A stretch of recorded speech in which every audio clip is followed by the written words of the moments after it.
Welcome to the first lesson of our course. The first lesson is called Key Concepts. Before we go through the key concepts, let's talk about project management in general. What is project management? Project management is a profession. And like any profession, project management has its own professional association. It's called Project Management Institute. Project Management Institute was established in 1969. It serves almost 3 million professionals around the world. It has over 500,000 members, and Project Management Institute serves as the project management home, in my opinion. It provides a lot of opportunities for learning, for mentoring, for coaching, for being mentored, for being coached. It provides opportunities for learning project management best practices. And project management gives professional credentials to project managers, and those professional credentials are internationally recognized. Here are some of them: Certified Associate in Project Management, CAMP, Project Management Professional, PMP, the most popular credential, Program Management Professional, a more senior credential, PGMP, Agile Certified Practitioner, Risk Management Professional, and there are more credentials, and the list grows and grows and grows pretty much every year. Project management theory or project management knowledge is summarized in the Guide to the Project Management Body of Knowledge. I'm talking about the traditional project management. The book was first published in 1996. By now, they published 6 editions of the Project Management Body of Knowledge. The book describes 49 project management processes. At least in the 6th edition, there are 49 processes. And it talks in detail what is required to complete the process, each particular process, inputs, tools and techniques, the best practices to complete the process, and outputs. What do we achieve by applying certain project management process? Processes in the PMBOK are grouped by process groups and by knowledge areas. We'll talk about both in the next couple of lessons. We will go through all the 49 processes, and we'll talk about all the knowledge areas of project management in this course. What is project management? The definition provided by the Project Management Institute sounds as follows. Project management is the application of knowledge, skills, tools, and techniques to project activities to meet the project requirements. As we said, the project management is a profession. A tricky thing about project management is that it requires a lot of responsibility from every particular project manager, because the project manager is responsible for everything happening on the project. All the eyes are on project managers, and project managers have minimal authority. So they need to apply their interpersonal skills, their emotional intelligence, and their professional knowledge and experience to achieve the best result on their projects. The good thing is that those skills are universal. They can be applied in different industries. So most of the project managers throughout their career path, they don't focus on one industry. They move from one industry to another, and they are equally successful in multiple industries as long as they are good project managers. There are 2 popular project management frameworks. One is traditional, also known as waterfall, when we have phased approach. One phase comes after another most of the time. It came from the industrial world in the 20th century, and it's easier to control, to monitor. It was introduced before Agile. Agile emerged in 2000s. It's a different framework. It's a special mindset when project team has more accountability than in traditional project management. Most of this course is related to the traditional project management framework, and in lesson 10 we'll talk about Agile and its specific tools and its advantages. Okay, so the first key concept is the concept of a project. What is a project? According to PMI, a project is a temporary endeavor undertaken to create a unique product, service, or result. So, unique product, service, or result, we call it project deliverable. So we always create some unique deliverables when we do a project. The second characteristic is temporary. It means that we have a start date and the end date. So the project only happens between those 2 dates, not before and not after. Characteristic number 3 is that each project is progressively elaborated. It's not in the definition, but it is another characteristic of a project. So at the very beginning, we know very little about the project, and as we go through the project, as we go through the planning, as we speak with project stakeholders, As we find out constraints, risks, additional information, we learn more, we put that information into project planning, and we progressively elaborate on the project. This is the third characteristic. So I gave a few examples here: a new residential building, an online service, and even a wedding. A wedding is an event. It is also a project. So bride and groom want to get married. They have a start date when they start working on their wedding. We have the wedding date. They need to make sure that on that date everything will work perfectly. It is a project. What is not a project? Something that is called operations. Operations are also activities that are undertaken by organizations. They also planned, executed, and controlled. They are constrained, they require people. However, they are ongoing and they are repetitive. Think of a cashier in the supermarket. She or he want to cash out a customer, so they do it. A customer gets a bill. Well, maybe it's a unique bill in terms of how much money a customer paid, but it's not something unique. Every customer gets a bill. Each and every time the cashier does the same procedure over and over again. These are operations, it's not a project. She does not create, or he does not create, a new bill. They work with the same machine under the same activity. These are operations. It's not a project.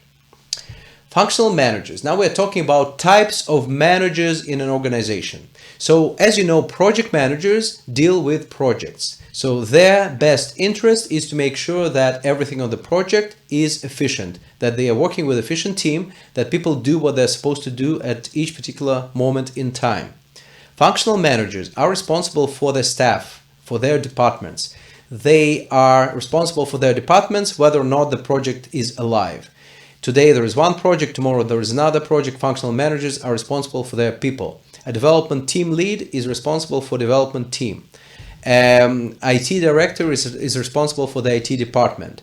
A chief executive officer of the company is responsible for the entire company. Those are functional leaders. They're responsible for things like vacations. They're responsible for personal development of people in their organization. They're responsible for assigning people to projects when requests from project managers come. So functional managers are people that are always in charge of people, not in charge of projects. There are three types of organizational structures based on what we just discussed. So in a functional organization, most of the authority belongs to functional managers. Project managers have very limited authority. They act as coordinators. Basically, they know when certain activities need to be done. They plan things, and then they come to functional managers and ask for their approval for pretty much every little thing. And depending if functional managers allow certain things to happen, project managers can get or not get what they want. In a projectized organization, the opposite happens. Project managers have project teams, and project teams are assigned to their particular projects, and they report to project managers for every particular thing. So project managers are not only responsible for activities on the project, they are responsible for their staff, for the staff that is assigned to a project. So some of those responsibilities that functional managers would normally be taking care of, now they are in hands of project managers. And the matrix organization is something in between. There are two types: strong matrix organization and weak matrix organization. The weaker it is, the closer it is to functional. The stronger it is, the closer it is to projectized. So most of the time, most of the organizations are really matrix. You almost never meet a fully functional organization, and you almost never meet a projectized organization, but exceptions, of course, exist. Let's talk about project triple constraints. They are schedule, scope, and budget, or time, money, and what we deliver. How are they related? So during the project, throughout the project life cycle, project manager balances those three constraints to make sure that the project works in the most efficient way. So, for example, we have certain amount of things that we need to deliver. We have certain scope. We need to deliver it on time and on budget. But all of a sudden we notice that we don't have enough time. What do we do to deliver the same scope? We have to increase the budget. If we increase the budget, we can manage to deliver the same amount of scope within limited amount of time.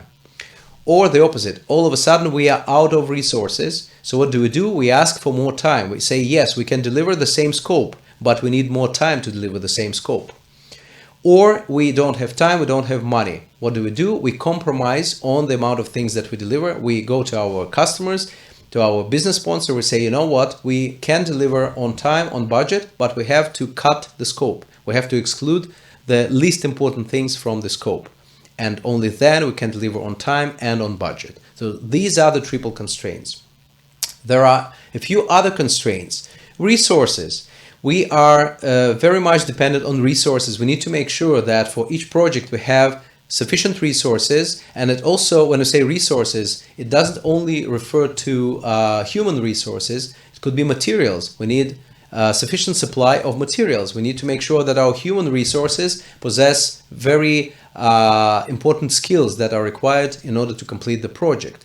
Quality is a very important constraint. If you want to increase the quality, you may go through another cycle of quality assurance, and that may require additional time and additional money. Risk is a very important constraint because as we elaborate on the project, we identify risks, and the more risks we identify, the more information we have. And sometimes if we identify severe risks, we may have to completely change our baseline to accommodate enough money and enough time to address the risk, or maybe even change the scope. Now, who are project stakeholders? This is not the exact definition by the PMBOK. It's very close to that definition. Project stakeholders are those individuals and organizations who have an interest in project outcome. So basically everyone who work on the project, all the people who are interested in the project outcome. One of the most important things that a project manager has to do when they're planning a project, when they're initiating a project, is identification of all the stakeholders, because all the inputs from all the stakeholders must be taken into account when you plan a project and when you work on a project. So project stakeholders are project team members, project sponsors, customers, vendors, client organizations. And here I'm giving another example to my previous wedding project example, guests, decorators, and musicians if it's a wedding project at an event. Those are all stakeholders. Project success criteria. When do we consider a project to be successful? Officially, it is when we deliver on time, when we deliver on budget, when we complete all the scope, and when we complete it with the desired quality. Of course, this is officially the success criteria. Of course, we need to keep in mind that sometimes our timeline changes, our budget changes, so still we evaluate our success against our baseline, maybe our new baseline.